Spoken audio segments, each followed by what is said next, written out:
कि क्या हो गया इन लोगों को। अपनी मस्जिद को बचाने के लिए, दरगाहों को बचाने के लिए, खानखाओं को बचाने के लिए तुम कब तक लड़ोगे बताओ मेरे को। अरे मैं खराब हूं तो खत्म कर दो मुझे, हटा दो मुझे, इस दुनिया से निकाल दो, मगर तुम तो कायद बनो, तुम इत्तेहाद पैदा करो। कब तक तुम इस डर में रहोगे वो जीतेगा ये जीतेगा। अरे कोई भी जीते उसको तुम्हारी मस्जिद से क्या मतलब, कोई भी जीते उसको तुम्हारी शनाख्त से क्या मतलब, कोई भी जीते वो तुमको क्या इंसाफ करेगा। इंसाफ तुमको करना पड़ेगा अपने लिए, आने वाली नस्लों के लिए। नरेंद्र मोदी ने वक्फ बिल का कानून पेश किया। नीतीश कुमार के पास सिर्फ 13 या 14 एमपी, कितने आसिम बखार, 13 हैं, 13 या 16, 13 हैं। अगर एमआईएम पार्टी के 3 एमपी होते, अख्तरुल ईमान और इम्तियाज जलील मेरे साथ होते, मोदी 10 बार सोचते थे ये बिल को लाए ना लाए, मगर आप थाली मार रहे हैं, आप लोग थाली मारते हैं।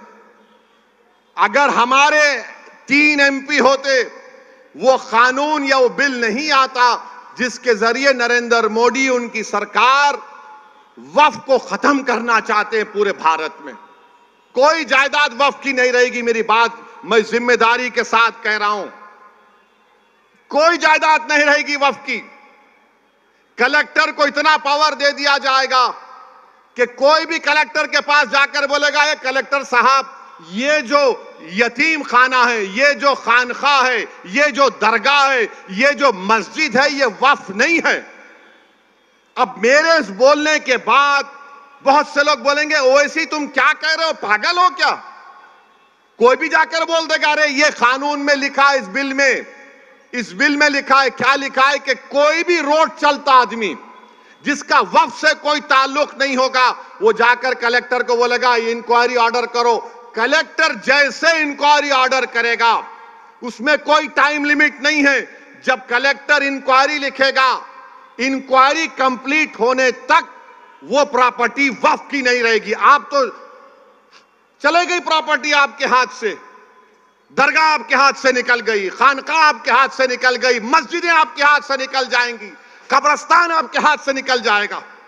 इस तरह का गंदा बिल इस भारत की पार्लियामेंट में मोदी ने पेश किया। और आपको मालूम, वक्फ बाय यूजर, उसका मतलब यह है कि अगर कोई बरसों से किसी चीज को इस्तेमाल कर रहा है तो वक्फ बाय यूजर है। और यही प्रोविजन हिंदू धर्म में भी है। हिंदू धर्म की लॉ की मशहूर किताब बीके मुखर्जी, उसमें लिखते हैं बाय यूसेज ये मंदिर की बन जाती है। ओडिशा के एंडोमेंट में, आंध्रा, तेलंगाना के, तमिलनाडु के एंडोमेंट में ये वक्फ बाय यूजर का कॉन्सेप्ट है। मगर मोदी बोल रहे नहीं रहेगा। उसका नुकसान क्या होगा? मोदी बोल रहे हैं डॉक्यूमेंट लेकर आओ। अगर आपके इलाके में 200 साल पुरानी मस्जिद है, कहां डॉक्यूमेंट मिलेगा, कहां डॉक्यूमेंट मिलेगा? हाजी अली की दरगाह पर दावे पेश करते हैं, वो खैर वो ट्रस्ट में है, मगर वहां पर भी जाके बोलेंगे नहीं है। क्या करेंगे आप? मेरे भाई, इस तरह का बिल पेश किया, उस वक्त इतनी तकलीफ हुई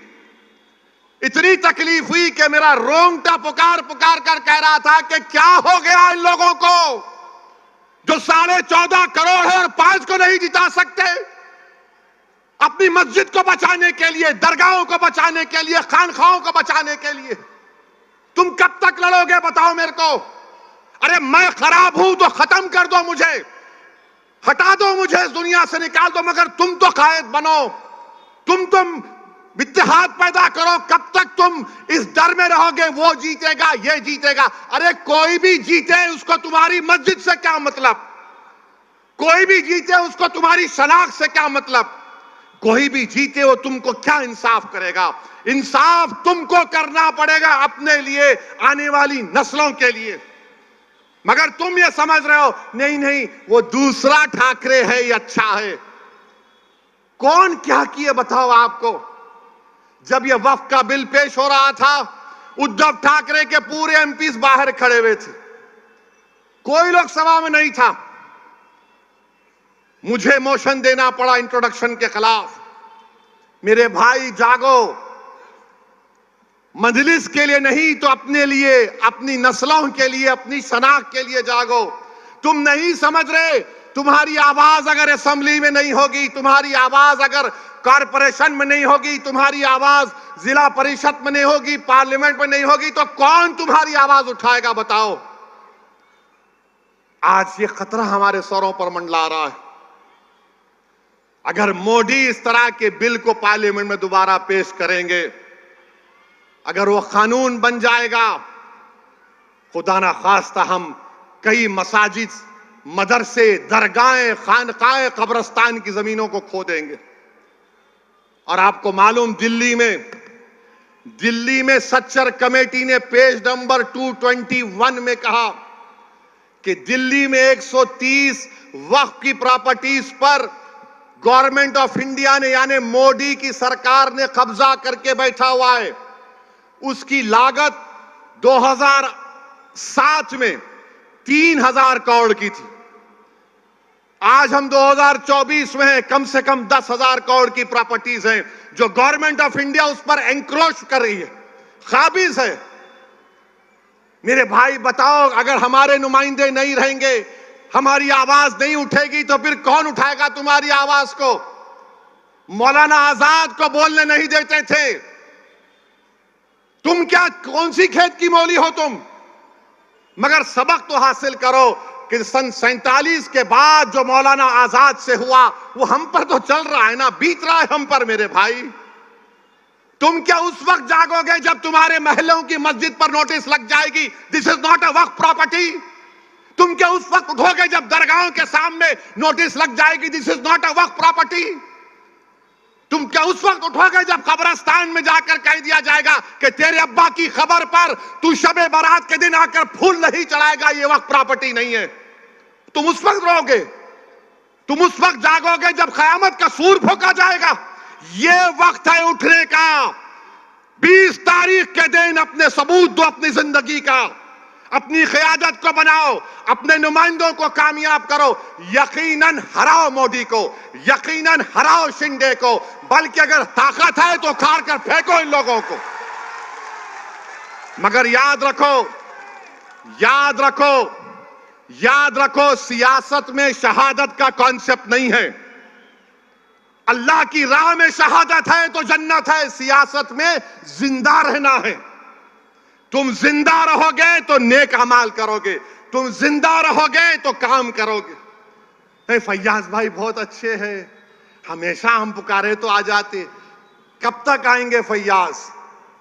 अगर फैयाज तुम्हारा आमदार बनेगा तो फैयाज ताकतवर नहीं, तुम ताकतवर होगे, तुम ताकतवर होगे। तो मेरे अजीज दोस्तों और बुजुर्गों, एक और मिसाल देकर बात को खत्म करता हूं। एक शख्स महाराष्ट्र में अल्लाह के रसूल सल्लल्लाहु अलैहि वसल्लम की शान में गुस्ताखी करने की कोशिश की। कोई रहमतुल आलमीन की शान में गुस्ताखी नहीं कर सकता, ये मेरा ईमान है। कोई नहीं कर सकता, जिसके लिए जमीन और आसमान बनाई गई। अरे तू कौन है जो रहमतुल आलमीन है? इसने अनाब शनाब बकी, कौन आवाज उठाए? उद्धव ठाकरे? कौन आवाज उठाए? शिंदे, अजित पवार, कांग्रेस? इम्तियाज जलील ने आवाज उठाई। औरंगाबाद में इम्तियाज जलील ने कहा कि फुला तारीख तक अगर इस शख्स को गिरफ्तार नहीं किया जाएगा तो हम औरंगाबाद से गाड़ियों का जुलूस लेकर मुंबई तक जाएंगे। सबने समझा रहे ये ड्रामा है, सियासी ड्रामा है। बाज जुम्मनों ने कहा, बाज हमारे पास जुम्मन बहुत हो गए हमारे पास। ये जुम्मनों ने कहा पब्लिसिटी के लिए कर रहा, पुलिस घर में बिठा देगी उसको। बाज बड़े बड़े लोगों ने मुझे फोन किया, बोले ये क्या करने जा रहे हैं असद साहब, दंगा हो जाएगा। मैंने कहा मौलाना दंगा नहीं होगा। बोले कैसे गारंटी देंगे? मैं बोला गारंटी मेरी है, मोदी की नहीं है। हमने कहा एहतजाज होगा और एहतजाज हुआ, लोग जमा हुए तो औरंगाबाद के पुलिस के आला ओहदेदार इम्तियाज जलील के पास गए और बोले क्या कर रहे हैं? इम्तियाज ने मुझे फोन किया, मैंने कहा तुम पुलिस से बोलो, कमिश्नर को, अगर तुम मुझे थाने को जाने नहीं दोगे तो मैं ये पूरी गाड़ियां लेकर, क्योंकि उस वक्त उस दिन औरंगाबाद में अमित शाह देश के गृह मंत्री थे, बोले हम उनके पास चले जाएंगे। तो बोले नहीं नहीं नहीं, आप चले जाओ। 10,000 गाड़ियों के साथ काफिला निकला। जो लोग ये समझ रहे थे कि महाराष्ट्र का अल्पसंख्यक समाज का मुसलमान एहतजाज नहीं कर सकता पुरअमन, हमने उन सबको गलत साबित किया। मैं लाखों सलाम करता हूं आप लोगों को जो आप लोगों ने हिस्सा लेकर उस एहतजाज को कामयाब किया और अपने तारीख रकम कर दी अल्हम्दुलिल्लाह। आज आकर बोलते हैं ये वोट काट रहे हैं, फुला कर रहे हैं। अरे तुम्हारे मुंह में अल्लाह ने जबान दी थी, तुम भी एहतजाज कर सकते थे। नहीं, हम जाके पुलिस में कंप्लेन करें। अरे पुलिस में कंप्लेन तो 12वीं पास बच्चा भी कर सकता है। तुम तो दावा कर रहे थे ना नेता होने का, कायद होने का, रहबर होने का। जब रहमतुल्लाह आलमीन का मामला आया तो तुम पीछे हट गए। मेरे अजीज दोस्तों और बुजुर्गों, समझिए नुमाइंदे की जरूरत है। आपके वोटों से आपका मुंतखब शुदा नुमाइंदा होगा, वो आपके लिए लड़ेगा, आपके लिए जद्दोजहद करेगा। इल्जामात तो मंजलिस पर लगते रहते हैं। अब ये आपके महाराष्ट्र के deputy chief minister Fadnavis Aurangabad को आके बोले, सुन ले असदुद्दीन ओवैसी, सुनो देवेंद्र फडणवीस, तुम अमित शाह और मोदी तीनों बैठकर भी मेरी जबान का मुकाबला नहीं कर सकते, याद रखो। अब हो रहे वोट जिहाद, कल तक लव जिहाद था, फिर जमीन जिहाद, फिर एक जॉब जिहाद, अब वोट जिहाद हुआ। अच्छा मोदी जी जरा बताइए वोट जिहाद का डेफिनेशन क्या है? अमित शाह बताओ वोट जिहाद का डेफिनेशन क्या है? तुम अयोध्या में हार गए, कैसे हारे? फडणवीस बोल रहे वोट जिहाद और धर्म युद्ध होगा, लोकशाही में लोकतंत्र में धर्म युद्ध होगा। अरे फडणवीस, तुम कब तक हिंदू मुस्लिम करोगे? तुमने क्या काम किया बताओ ना। तुमने कुछ काम नहीं किया। तुमने डाका डाला एमएलएस को लूटने के लिए, तुमने एमएलएस की चोरी की। तुम सत्ता में नहीं आए मगर तुमने सत्ता को छीन लिया और बोल रहे ओ सुनो वैसी। मैं कह रहा हूं सुनो फडणवीस, तुम जिहाद के माने नहीं जानते।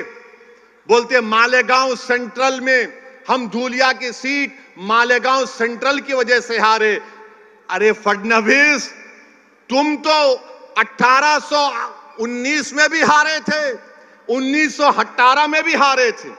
मालेगांव के किले में जब तीसरी जंग हुई मुसलमानों, मराठा और अंग्रेजों की, तो मराठाओं की फौज में मुसलमान थे जिन्होंने अंग्रेजों से मुकाबला किया। उन्होंने अपनी जानों को कुर्बान कर दिया। बल्कि उनके नाम आपके सामने कहना चाहूंगा ताकि नौजवानों को मालूम हो जाए कि उनके नाम क्या थे। उनके नाम में फडणवीस नहीं था, बाय द वे। उनके नाम में क्या था? सुलेमान शाह, इस्माइल अल्लाह रखा, शाबान भिकारी, बुद्धू फरीदास, अब्दुल गफ्फार, इनको फांसी पे लटकाया गया। अब्दुल्ला खलीफा और मोहम्मद अनवर को जेल में अंग्रेजों ने मार मार कर कत्ल कर दिया। फडणवीस सुनो, तुम ये समझते हो कि कोई तुम्हारे पैर के पास बैठ के बोलेगा आप सरकार है? अरे कोई सरकार नहीं है। बाबा साहेब अंबेडकर के संविधान ने फडणवीस को ओवैसी को बराबर कर दिया। कोई बड़ा छोटा नहीं है। बल्कि सुनो फडणवीस, मैं तुम्हारे से बड़ा हूं एतबार से, अल्हम्दुलिल्लाह। लव जिहाद। अच्छा फिर क्या बोल रहे प्रधानमंत्री, क्या बोल रहे हैं? नई बात करे, एक है तो सेफ है। मोदी जी कितना फेंकेंगे आप? पार्लियामेंट इलेक्शन में आपने कहा कि हिंदू बहनों के गलों से मंगलसूत्र निकालकर मुसलमानों को दे दिया जाएगा, हिंदू भाइयों की भैंसों को लूटकर मुसलमानों को दे दिया जाएगा, मुस्लिम औरतें ज्यादा बच्चे पैदा कर रही हैं। मोदी जी, आपके वालिद साहब ने भी बहुत बच्चे पैदा किए थे, गलत किया था क्या? अमित शाह के कितने भाई बहन बताओ हमको? आप हमारी मां और बहनों पर इल्जाम लगा रहे। अब मोदी जी बोल रहे एक है तो सेफ है। अमित शाह इसको बढ़ाकर बोल रहे अब वक्फ की प्रॉपर्टीज डिक्लेयर कर दी जाएगी। अमित शाह, मोदी, फडणवीस, मैं मुंबई में खड़े होकर बोल रहा हूं, वो जो दुनिया का दौलतमंद आदमी है, जिसके बेटे की शादी में मोदी जी आप मुस्कुराते हुए गए थे, वो यतीम खाने पर बनाई गई है मुसलमानों के। लो यतीम खाने की जमीन वापस लो। अमित शाह, फडणवीस, तुम नहीं लोगे क्योंकि तुम दौलतमंदों के घर में जाते हो शादी के लिए। तुम गरीब की बस्तियों से, गुर्बत से तुम्हारा कोई ताल्लुक नहीं। यतीम खाने की जमीन पर 21 करोड़ में बिल्डिंग बनाई गई। सुप्रीम कोर्ट में फैसला है, अभी केस चल रहा है। मेरे भाई, मोदी जी बोल रहे एक है तो सेफ है। 10 साल से सेफ नहीं थे हम लोग। मैंने उसका जवाब दिया कि अखंड है तो सेफ है, अखंड है तो सेफ है। हम अनेक हैं, अनेक है तो अखंड है। मेरे भाई, ये जो तकालीफ हम आज उठा रहे हैं ना, biggest minority of the country हम है, जरूर हैं। हमने इस मुल्क की आजादी की लड़ाई 1810-20 में शुरू की, जब ये संघ परिवार के लट लेकर फिराने वाले नहीं थे। हमारे उलमाओं ने शुरू की थी, अपनी जानों को कुर्बान कर दिया। वो मौलाना आजाद के बारे में यह कहा गया कि इनको मंत्री नहीं बनाना चाहिए। आप सोचिए, ये मैं इसलिए बता रहा हूं कि लोग मजलिस को गाली देते हैं, असदुद्दीन ओवैसी पर इल्जाम लगाते। एक एक बात सच कह रहा हूं। अगर कोई इनकार करेगा तो वक्त बताओ, मैं आता हूं डॉक्यूमेंट्स लेके, तुम सामने नहीं बैठ पाओगे। मुझे गुस्सा इसलिए आता है, मुझे तकलीफ इसलिए होती है, मेरी जबान को लोग बोलते हैं बड़ा कड़वा बोलता। अरे कड़वा नहीं, सच्चाई को बयान कर रहा हूं। आज सब बोल रहे मौलाना आजाद ऐसे थे, मौलाना आजाद वैसे थे। मौलाना आजाद ने को कहा गया कि आप जाकर रामपुर में इलेक्शन लड़ो। मौलाना आजाद ने कहा मैं नहीं लड़ूंगा रामपुर में जाकर। तो लोगों ने कहा जाइए आप। उन्होंने कहा क्यों? वहां ज्यादा मुसलमान हैं, आप जीत जाएंगे। ये पहला इलेक्शन पार्लियामेंट का। हम 2024 में यही हाल है नहीं? ये बताओ मेरे को आप। यही हाल है, कुछ नहीं बदला। जहां पर मुस्लिम अकलियत की एम्पावरमेंट की बात आएगी, और उस जमाने के जो हमारे बड़े बड़े लोग थे, अल्लाह उनको उनकी मगफरत करे, वो लोग क्या बोलते थे? नहीं नहीं, छोड़ो, सियासत छोड़ो, लीडरशिप की बात मत करो, हमारी तहजीब की हिफाजत होना चाहिए। आज मैं आपसे कह रहा हूं, तुम्हारी तहजीब की हिफाजत, तुम्हारे इबादत गाहों की हिफाजत, तुम्हारी शनाख्त की हिफाजत, तुम जिस तरह जिंदगी गुजारना चाह रहे हो उसकी हिफाजत, तुम्हारे औलाद का मुस्तकबिल, इसका ताल्लुक सियासी ताकत से है, सियासी नुमाइंदगी से है। अगर तुम्हारे पास सियासी ताकत नहीं होगी, तुम्हारे पास तुम्हारा कोई सियासी नुमाइंदा नहीं रहेगा, ना तुम्हारी तहजीब बचेगी, ना तुम्हारी इबादत गाहें बचेंगी, ना तुम्हारी शनाख्त बचेगी। ये उस वक्त की बात कर रहा हूं मैं आपको, 1947 की बात कर रहा हूं। मौलाना आजाद क्या लेकर गए इस दुनिया से? बताओ। जो लोग आज मुझे गाली देते, ये बात सच है या नहीं है? बताओ मेरे अजीज दोस्तों और बुजुर्गों। लोग बोलते नहीं नहीं, मुस्लिम अकलियत अगर पॉलिटिकल लीडरशिप को बनाएगी तो देश के हित में नहीं है। अरे जालिमों, देश के हित में है मुस्लिम लीडरशिप। हर समुदाय का लीडरशिप होगा, मराठाओं का होगा, दंगरों का होगा, सब समाज का होगा, मराठाओं का होगा। मगर जब मुस्लिम एम्पावरमेंट की बात आ गई, नहीं नहीं नहीं नहीं, ये ठीक नहीं है। क्यों ठीक नहीं है? क्योंकि तुम हमेशा सरेंडर कर जाओ, सरेंडर कर जाओ, सबमिशन जो बोलते हैं अंग्रेजी में। मेरे भाई, सरेंडर और सबमिशन से काम नहीं होता। आपको एक एजेंसी की जरूरत है, और वो एजेंसी का रूप आज मजलिस इत्तेहादुल मुस्लिमीन निभा रही है पूरे भारत की जमहूरियत में। इसीलिए नफरत करते हैं, इसीलिए पसंद नहीं करते। अरे वो आजाद के बारे में तुमने क्या किया, जिसको नेहरू बोलते थे ये हमारे अमीर कारवान है, और उसी अमीर कारवान को कांग्रेस की सदारत से हटा दिए। अमीर कारवान बोलते थे जवाहरलाल नेहरू। उस जमाने में किसी की हिम्मत नहीं थी, मगर आजाद से ये कर दिए। अब मोदी का जमाना है, ये वो वजीर आजम है। और भी ऐसे दुम छल्ले हैं जो बोलते नहीं नहीं ऐसा नहीं, ऐसा हो जाएगा, फिक्र की कोई बात नहीं। याद रखो, जो 70 साल पहले गलती हमारे बुजुर्गों ने की थी, अगर वो सियासी लीडरशिप को बना देते तो आज हमको आरक्षण भी मिलता, आज हमारी सियासी क़यादत भी होती, हम जेलों में नहीं बाहर होते। आज हमारे नौजवान जेलों में सड़ रहे हैं, कोई पूछने वाला नहीं है। मेरे अजीज दोस्तों और बुजुर्गों, ये पैगाम मैं आपको आज देना चाह रहा था, मौलाना आजाद की यौम पैदाइश को सामने रखकर। मौलाना आजाद की बहुत सी बातें हैं, जब किसी और वक्त में इंशाअल्लाह बोलूंगा मैं, मगर इतना तो बोलूंगा कि सियासी लीडरशिप को बनाओ। मौलाना आजाद को लोग मजबूर कर दिए थे। सरजमीन दक्कन पर पुलिस एक्शन हुआ। पंडित सुंदर लाल की रिपोर्ट है, नेहरू लाइब्रेरी में जाकर पढ़िए। सुंदर लाल ने लिखा कि हैदराबाद में जो पुलिस एक्शन हुआ तो 40,000 से ज्यादा लोगों का कत्लेआम हुआ, और यही कांग्रेस पार्टी ने मौलाना आजाद को मजबूर कर दिया बोलने के लिए, हां ये तो एक्शन का रिएक्शन है। आपको मालूम, कभी आपने पढ़ा कि 1950 और 60 के दहे में 8 लाख बंगाली मुसलमानों को भारत से निकालकर फेंक दिया गया था? तुमने पढ़ा कहीं पर?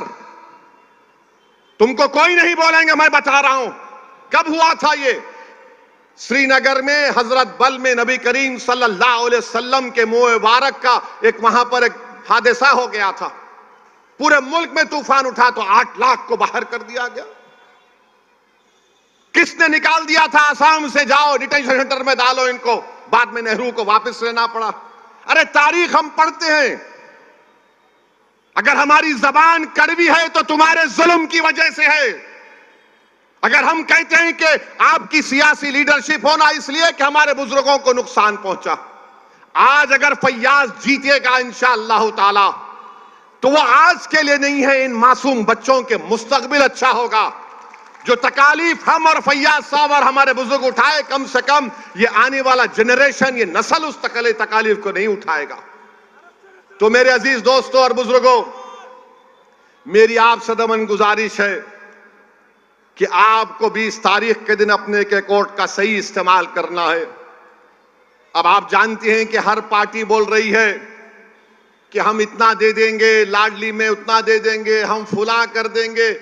ऐसा बोल रहे हैं जैसे अब्बा की दौलत लुटा रहे हैं बाहर आवाम पर, महाराष्ट्र की। अबे तुम्हारे बाप की औलाद नहीं है, तुम्हारे बाप की दौलत नहीं है ये। कोई जहेज में नहीं आया ये दौलत बांटने के लिए। कोई बोलता मैं ये कर दूंगा। आपको मालूम महाराष्ट्र में अभी कर्जा कितना है? महाराष्ट्र सरकार का कर्जा 5,32,000 करोड़ रुपये। 2019 में 3,35,000 था, वो बढ़ के माशाल्लाह शिंदे बोले मेरा क्या है छोड़ना, ले 5,32,000 करोड़ रुपये।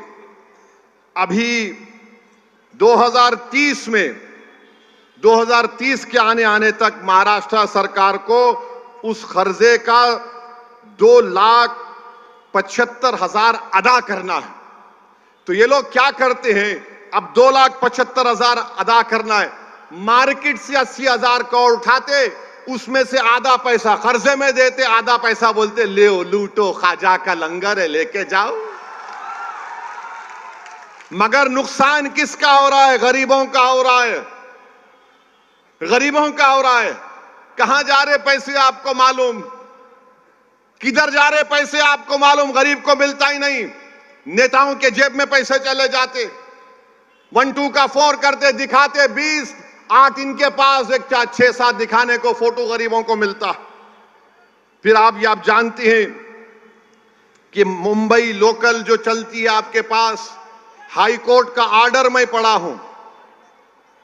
बैठ जाओ भाई, ये ब्लू शर्ट बैठो, भड़काओ भाषण हो रहा है, बैठो, डिस्टर्ब मत करो हमारे वोटर को।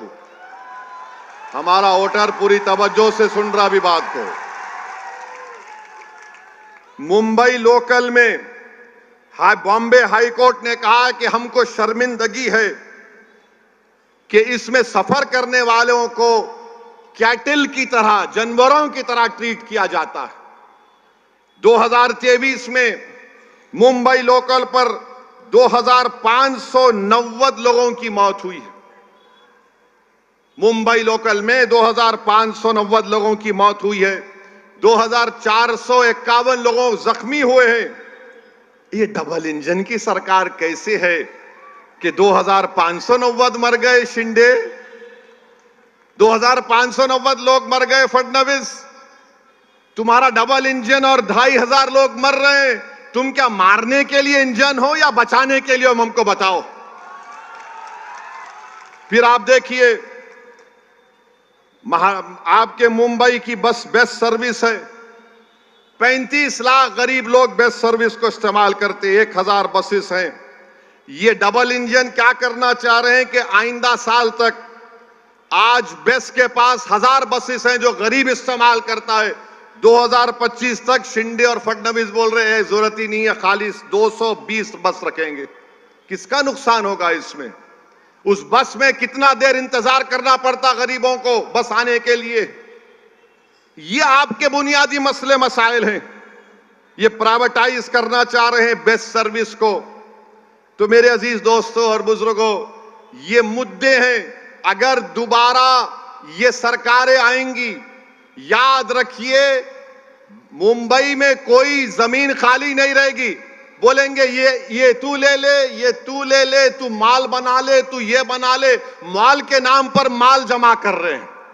और याद रखिए, मुझे तो खौफ है इतनी बड़ी जमीन खाली कैसे है। यहां पर आकर देख लिए होंगे, क्योंकि मोदी ये बोलते हैं कि मैं घर से ड्रोन भिजाकर देखता हूं हर चीज को। तो जाहिर है मोदी ड्रोन में देखे होंगे, ओ दारुल फैज, इतनी बिल्डिंगें, इतनी जमीन खाली है, मेरे दोस्त को मिलना चाहिए। आज जो बड़ी बड़ी बातें करते हैं बीजेपी शिंदे वाले, अरे 1,80,000 करोड़ के 2 प्रोजेक्ट गुजरात चले गए, फॉक्सकॉन का और टाटा एयरबस का। इन लोगों को शर्म नहीं आती कि यहां पर महाराष्ट्र में आएंगे। महाराष्ट्र अगर ताकतवर रहेगा, मुंबई भारत का फाइनेंशियल कैपिटल है, अगर वो ताकतवर रहेगा तो देश ताकतवर रहेगा। मगर बीजेपी के लोग बोलते नहीं नहीं नहीं, यहां से जो भी है निकालो, बाहर लेकर जाओ। और कर क्या रहे हैं? चोरी कर रहे हैं। ये मेरा एमएलए, ये तेरा एमएलए। ऐसा लग रहा है कि एमएलएओं का हर्राज हो रहा है महाराष्ट्र में कि बोल तेरी कितनी कीमत है, उन्हें बोलता मेरी कीमत है, आजा ले ले आजा। फिर वोट डालने वालों की अहमियत क्या रही बताओ आप। आपने पिछले बार मंजलिस के, मैं बाइकुल्ला के वोटर से मुखातिब हूं, अभी आपने एमआईएम को वोट नहीं दिया, आपने किसी और को अपना वोट दिया। हम आप उस फैसले को मानते हैं, मगर जिस पार्टी को आपने वोट दिया वो दूसरी पार्टी में जाकर बैठ गए, तो बताओ तुम्हारा वोट की अहमियत क्या रही फिर? और क्या गारंटी है कभी कोई आ रहा है तो दूसरी पार्टी ना जम कर ले? ये तो ऐसा हो गया कि सुबह में एक रंग का शर्ट पहनेंगे, शाम में दूसरे रंग का पैंट पहन के निकलेंगे घर से अपने। तो मेरी आप सदवन गुजारिश है कि मेरी इन बातों पर आप गौर करिए। यहां से आपको अपने नुमाइंदों को कामयाब करना है। और जब बात नुमाइंदों की आती है, मैं बड़ी तकलीफ के आप लोगों के सामने अर्ज कर रहा हूं। बुरा मत मानिए, सच्चाई को बयान कर रहा हूं, मुझे माफ कर दीजिए। 20 साल के बाद 2019 में एक अल्पसंख्यक समाज का मुसलमान इम्तियाज जलील औरंगाबाद से खासदार बना। और जब 2024 का चुनाव आया तो पूरे मिल गए, दोनों शिवसेना मिल गए, दोनों राष्ट्रवादी मिल गए, पुरानी पार्टी मिल गई, हां बीजेपी मिल गई, पांचों मिलकर इम्तियाज को हरा दिए। सबका एक ही मकसद था, कोई भी जीत जाए मगर इम्तियाज ना जीते। 20 साल के बाद एक सांसद बना, एक एमपी बना, उसको हरा दिए। मैं आपसे अपील कर रहा हूं, उससे सबक हासिल करो। आप देखो किस तरह की नफरत महाराष्ट्र में हमारे देश में हो गई। 48 लोकसभा की सीट में एक ही पार्टी ने एक ही एमपी को रिपीट किया तो सबने मिलकर उसको हरा दिया। और ये लोग आकर बोलते हैं सेकुलरिज्म है, फुला है, इसको हराओ, उसको जिताओ, ये खतरनाक है। कल अभी बलाला ने कहा कि लोग हमारे जाकर डाइस पे चले गए। ये गलती मत करो बायकुल्ला में। आप लोग बेझिझक बेखौफ होकर पूरे इत्मीनान और एतमाद के साथ आप मजलिस इत्तेहादुल मुस्लिमीन के उम्मीदवार को अपना वोट डालिए। और मैं आपको बता रहा हूं, ये ओवैसी की गारंटी है, फैयाज कहीं नहीं भागेंगे बल्कि भगाएंगे इन लोगों को इंशाअल्लाह ताला। आपके सामने एक शख्स है जो अपनी जिंदगी के कीमती लम्हात इसी हलके में गुजार दिए, आपके दरमियान में गुजार दिए, आपके गली कूचों में गुजार दिए, आपकी खुशी में शामिल, आपकी मैयत में शामिल, आपके गम में शामिल। जब ये शख्स आपको जानता है, आप इसको पहचानते हैं, तो मेरी आपसे दरखास्त है कि 20 तारीख के दिन अपना एक एक वोट पतंग के निशान पर बटन दबाकर अपनी आवाज को महाराष्ट्र के असेंबली में भिजाइए, महाराष्ट्र के असेंबली में भिजाइए, ताकि बायकुल्ला का विकास हो, ताकि बायकुल्ला को छुटकारा मिले। ये कपड़े बदल बदल कर ये पार्टी कभी वो पार्टी से म्यूजिकल चेयर हो रहा है। अब कल किसकी सरकार होगी नहीं होगी, उधर भागेंगे वो लोग। ये कोई बात है बताइए? आप एमएलए हो, तुम आमदार हो, तुम कोई हर्राज का सामान थोड़ी हो।